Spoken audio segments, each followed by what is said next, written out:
Myself Dr. Geeta Singh, Department of Botany, RGPG College, Meerut. Student, today I will discuss plant pathology unit, grain smut disease of jaw. जैसा कि मैंने आपको previous lectures में भी काफ़ी diseases को cover up किया है, तो ज्वार की सिंगल डिजीज आपके कोर्स में है. So that is the caused by the member of Basidiomycotina,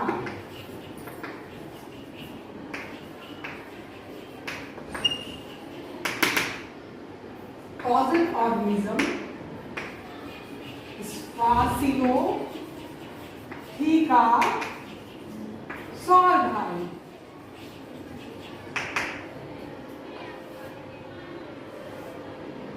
This disease is also known as three another names: covered smut of jar, canal smut of jar, short canal smut disease of jar. अब आपका question ये होगा कि ma'am short word क्यों use हुआ है?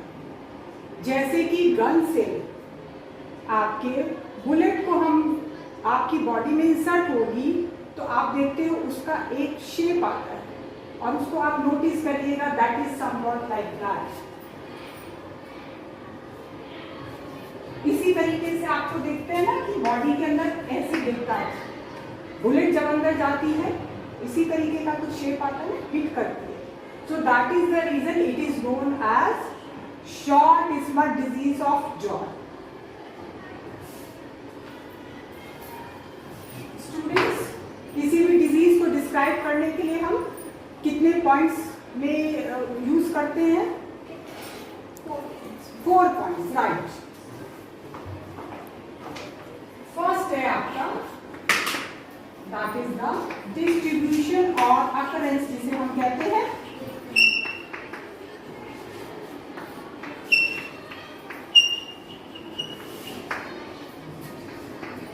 Second आपका होता है that is the symptoms. क्या है? symptoms. थर्ड क्या है आपका? causal organism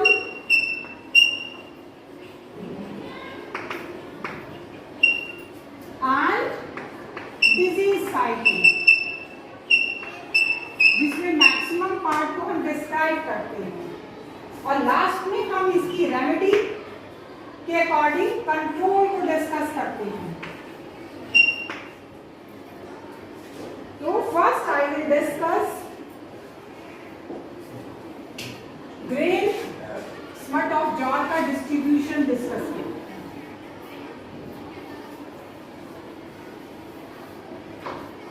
जैसे कि आपको पता है कि वर्ल्ड वाइड डिस्ट्रीब्यूशन पहले हम डिस्कस करते हैं. तो वर्ल्ड वाइड की बात करते हैं तो south Africa, Myanmar, USA, Tanzania, Venezuela, including India. और इंडिया के स्टेट्स की अगर हम बात करते हैं तो हाईएस्ट प्रोडक्शन कहाँ है? महाराष्ट्र में. राजस्थान, एमपी, बिहार, कर्नाटका और भी जितने भी नॉर्थ में रीजन्स है, साउथ में है, सभी जगह पे इसकी सीवियरिटी को बहुत ज्यादा देखा गया. अकरेंस की बात के बाद हम डिस्कस करेंगे सिम्टम्स.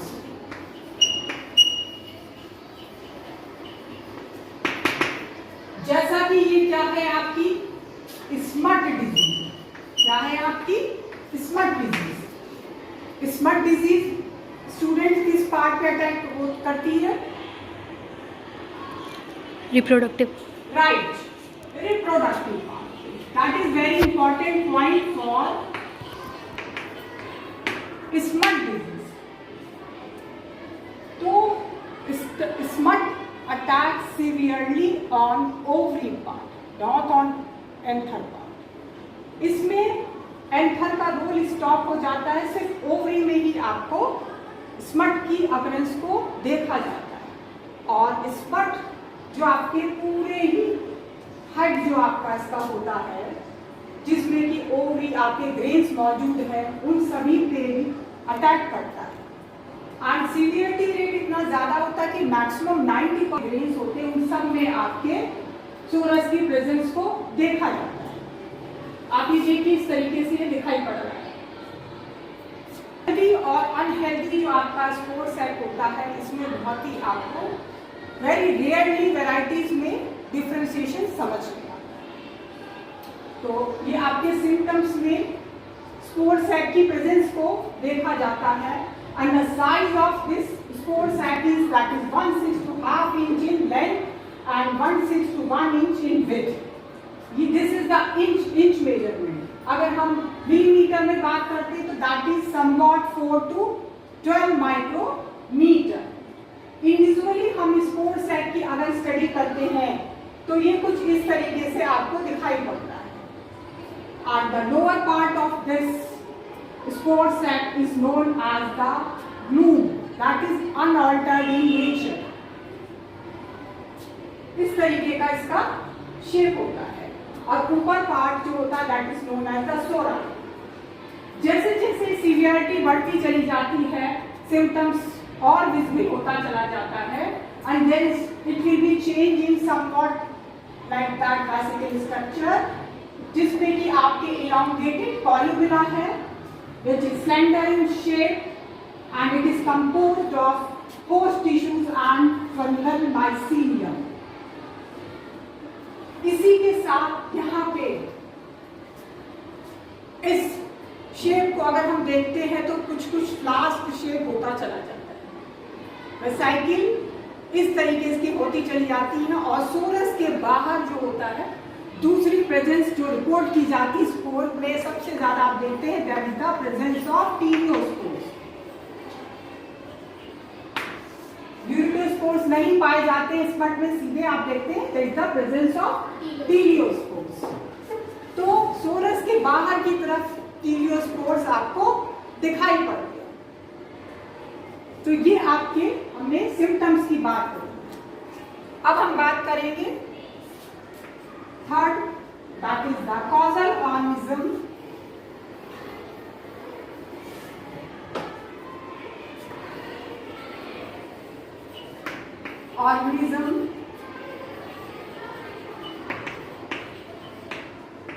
And disease cycle. ये सबसे बड़ा स्टेप होता है क्योंकि इसमें आपको मेजर डिस्क्रिप्शन देना होता है साइकिल। यहाँ पे अगेन हम लिखते हैं causal organism. So that disease is caused by the member of basidiomycotina. Causal organism क्या है, नाम बताइए? स्पासिलोथीका सॉर्गा। तो आप यहाँ पे देखेंगे कि अब हम साइकिल की बात कर रहे हैं तो there is the presence of the teliospores. Teliospores में टीरियोस्पोर्स आपका जो है वो शो कर रहा है आपके स्टेराइल सेल्स को। क्यों शो कर रहा है स्टेराइल सेल्स को? बिकॉज एंथर का रोल नहीं है। एंथर का रोल ना होने से क्या हो रहा है कि स्टेराइल सेल्स ज्यादा पाए जाएंगे, फर्टाइल सेल्स कम, क्योंकि ग्रेन का प्रोडक्शन स्टॉप हो चुका है। यहाँ पे चारों तरफ इस तरीके से स्टेराइल सेल्स आपको दिखाई पड़ते हैं। और डिजीज में हमेशा याद रखिए कि जितने भी इन्फेक्टेड पार्ट होते हैं उनका मेजरमेंट किया जाता है। So that is single teliospores की बात करते हैं that is 5 to 9 micrometre in size. और थोड़ा सा भी जर्मिनेशन होता है इनमें, बहुत जल्दी जर्मिनेशन हो जाता है।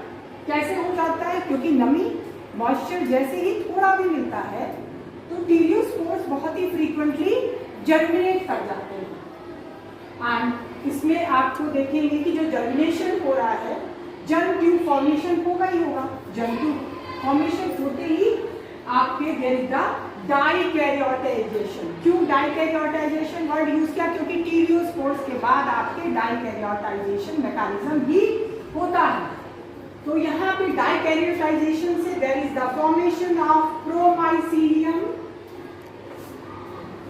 As well as sporidia. Promycelium 4 cell structure 1 2 3 4। Sporidia की बात करते हैं, they are apical as well as lateral. आपको डायग्राम में शो हो रहा है apical as well as the lateral. and the size of sporedia is 10 to 12 micrometer in length and 2 to 3 micrometer in diameter। तो ये आपके स्पोरेडिया के साइज की बात होती है। प्रोमाइसिलियम मैंने बता ही दिया है, दैट इज 4 सेल स्ट्रक्चर। अब इसमें जर्मिनेशन जो होता है by the help of germ tube, और स्पोरेडिया में जो आपका होता है that is takes place by somewhat like budding, जैसे आपको ईस्ट में याद होगी ना, तो इस तरीके से आपको स्पोरेडिया में बडिंग की तरीके से जर्मिनेशन होता है। अगर हम स्पोरेडिया के नेचर की बात करते हैं, दे आर स्पिंडल शेप, इसका स्ट्रक्चर देख रहे हैं आपको स्पिंडल शेप दिखाई पड़ा। तो ये जैसे ही आपका टीरियोस्पोर्स भर जाएंगे चारों तरफ को, ये डिजीज क्या है, that is systemic in nature. Systemic means seed के थ्रू आपकी डिजीज की एंट्री होगी। तो जैसे ही टीरियोस्पोर्स में आपके जर्मिनेशन होगा पहले वेजिटेटिव पार्ट में होगा, लेकिन ये विजिबल नहीं होगा। क्यों नहीं होगा? क्योंकि स्मट डिजीज है, दैट मींस रिप्रोडक्टिव पार्ट में ये विजिबल होता है। ओवरी में ये अटैक कर देते हैं आपके, यंग आपके इन्फेक्शन कर देते हैं। तो इसलिए सीड का अपने आप में रोल है। और टीरियोस्पोर्स की वायबिलिटी इतनी हाई है कि 13 से 15 ईयर्स तक भी इनको रिपोर्ट किया जाता है फील्ड में, यानी कि आप उनमें कोई चेंजेस नहीं देखते हैं, इसीलिए तो जर्मिनेट हो। इसलिए इसके सिलेक्शन में इस चीज का बहुत ज्यादा ध्यान दिया। तो यानी कि आपके टीरियोस्पोर्स के थ्रू और सोराई के थ्रू किसी भी तरीके से इन्फेक्शन हो जाता है। So that was about the disease cycle. Disease cycle में क्या हुए, आपके टीरियोस्पोर्स जो कि आपके स्पोरेडिया और एज वेल एज आप प्रोमाइसिलियम के थ्रू आपका जर्मिनेशन हो गया। अब हम बात करते हैं last step, that is the control of disease. क्या है आपके कंट्रोल ऑफ डिजीज? नेचुरल सी बात है, प्लांट पैथोलॉजी में जब तक कि आप डिजीज साइकिल के अलावा कंट्रोल को नहीं पढ़ते हैं तो उसका कोई यूज नहीं है, क्योंकि इफेक्टिव मेथड्स आप अप्लाई करोगे तभी तो डिजीज रिमूव होगी। तो डिजीज रिमूव करने के लिए हम मेथड्स अप्लाई करते हैं। जनरली देयर आर 3 मेथड्स होते हैं आपके, जैसा कि आपको पता है। फर्स्ट आपके होता है, कौन सा मेथड होता है फर्स्ट कंट्रोल ऑफ डिजीज में? Proper sanitation. No, this is the part of one method. Exactly उसको हम क्या बोलते हैं? Physical method. क्या है आपका? Physical method.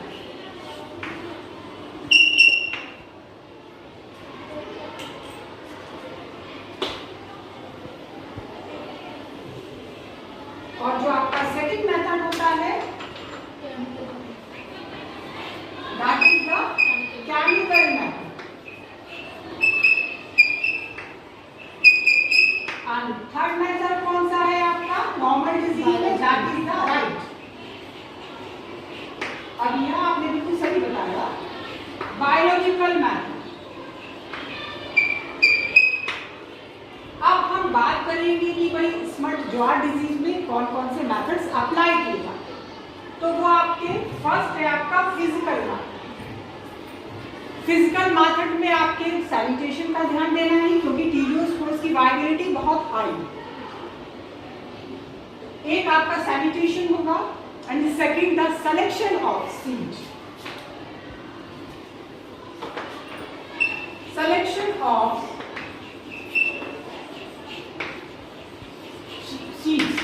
ये बहुत ही आपको ध्यान से करना है। अगर आपको अपरेंटली भी थोड़ा सा भी दिख रहा है कि भाई इसमें इनमें सीड्स में डिजीज की अकरेंस देख रहे हो, आपको लग रहा है कि इनका कलर स्लाइटली चेंज है, तो remove them, discard them. That will be best. आपको सीड्स को रिमूव कर देना है। हेल्दी सीड्स को सेलेक्ट करना है और अनहेल्दी को रिमूव कर देना है। लेकिन जब हम इसको रिमूव करते हैं तो बहुत ध्यान से हाथों में हम ग्लव्स पहनेंगे, क्योंकि कभी कभी वायबिलिटी हाई होने की वजह से आपके हैंड्स में थोड़ा भी इनका पार्ट आ जाता है, तो जब आप सिलेक्शन कर रहे हैं तो हेल्दी को भी थोड़ा बहुत इफेक्ट आ जाता है। तो डिस्कार्ड करते समय बहुत ध्यान देना है। So it was physical method. अब हम बात करते हैं केमिकल मेथड। केमिकल मेथड की बात करते हैं तो हमें सीड ट्रीटमेंट देना। फर्स्ट स्टेप है इसका सीड ट्रीटमेंट।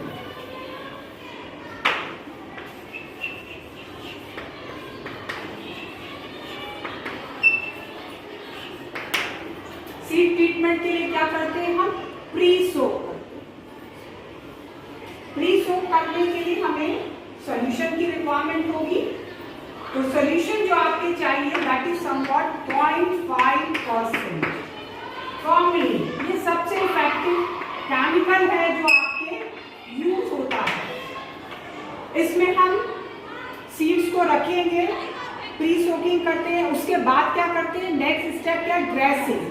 ये नहीं कि सोकिंग है और आपने उसमें गीला ही है और आपने उसको सॉइल में इंसर्ट कर दिया, ऐसा नहीं करना है। तो इसके लिए हमको ड्रेसिंग भी करनी है। ड्रेसिंग मीन्स आप थोड़ी सी हीट प्रोवाइड करें, जैसे कि गेहूं रखे जाते हैं उसी तरीके से आप उसको थोड़ी सी देर धूप में कर देंगे तो उससे क्या होगा? आपके थोड़ा सा ड्राई हो जाएगा। तो 0.5% आपके formally that is very much effective.